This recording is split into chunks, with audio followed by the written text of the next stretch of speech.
Well, Fox 5 is your local election headquarters, and tonight we're taking a look at an important race in the North County Oceanside City Council District 3 race. Yeah, the current District 3 council member is Ryan Keim. He is running for Oceanside mayor against Esther Sanchez. That leaves the seat vacant, and there are 4 candidates vying to replace him, including Austin Sorensen, Tom DeMoy, Jimmy Figueroa, and Laura Bassett. Joining us now to talk about her run for that District 3 seat is Laura Bassett. Nice to see you, Laura. Thanks for joining us. Thank you for having me. Of course. So give us a little idea for those voters out there in Oceanside in your district who might not know you. You're born and raised in Oceanside. You've been there for quite a long time. Give us an idea of who you are and why you want to be on the city council.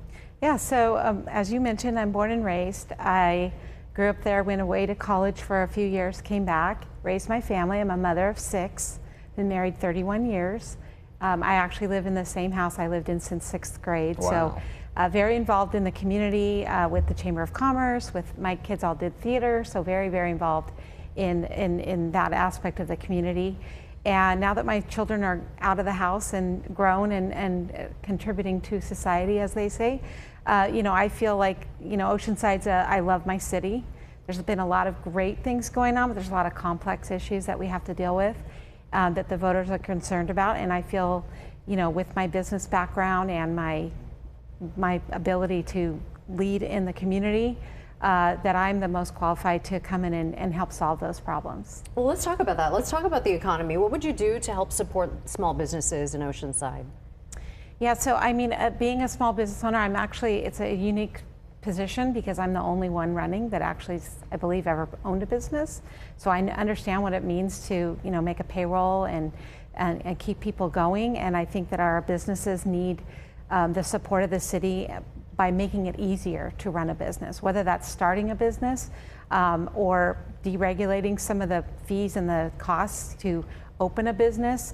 There's just so many issues going on right now with, especially like our downtown businesses. We're thriving, but there's parking issues. There's, getting people into the city, changing the culture of Oceanside. Our culture's improving and getting sand on our beaches, right? So people come to Oceanside, supporting our small businesses. So it really is just a culture of making sure our businesses feel like the city supports them and wants them to thrive and do well. So you don't think that they're doing enough?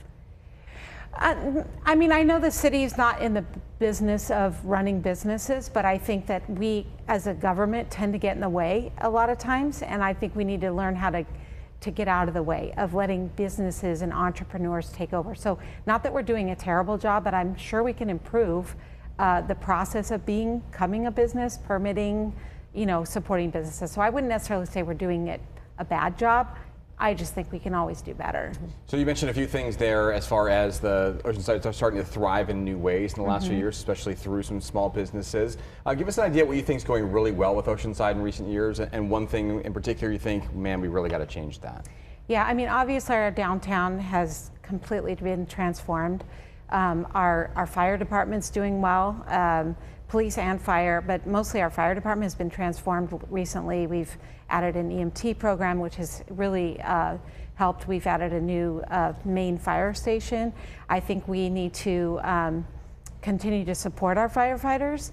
I think our police are our next big project to get them a new headquarters, make sure they're fully staffed. Right now they're understaffed.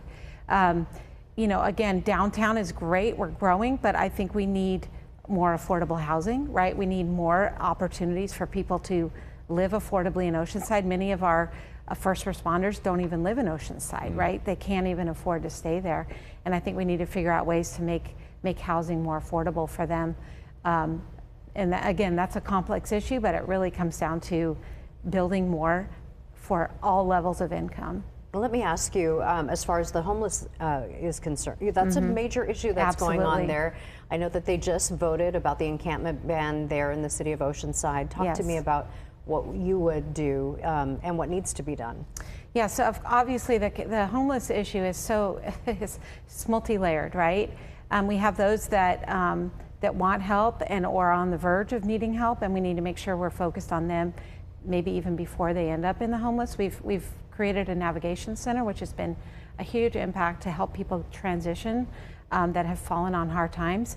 I fully support the camping ban. I think that we have allowed a small amount of people to make people feel unsafe. right? And so, no one wants to put anybody in jail for being homeless, but we need to make sure that we're keeping our streets safe, keeping our environment taken care of. A lot of these encampments and people camping out they're adding to the problems of the environment as well. And I think we need to make sure that we're fair, but we're firm, right? We're fair. We're not going to treat you horribly, but we need to make sure people are getting off the street and not just being allowed to block the sidewalks and make encampments that are dangerous. Certainly a big issue that a lot of folks talking about, not only in Oceanside, but all around San Diego and beyond. Laura, thank you so much for coming in. This is, again, the race for Oceanside's District 3 Council seat. And her opponents include Jimmy Figueroa and Tom DeMoy. They joined us earlier this month to talk about their campaigns. And Austin Sorensen has declined to be interviewed. We have a link to all of their interviews on our website, fox5sandiego.com/election. There you can also find our full election guide.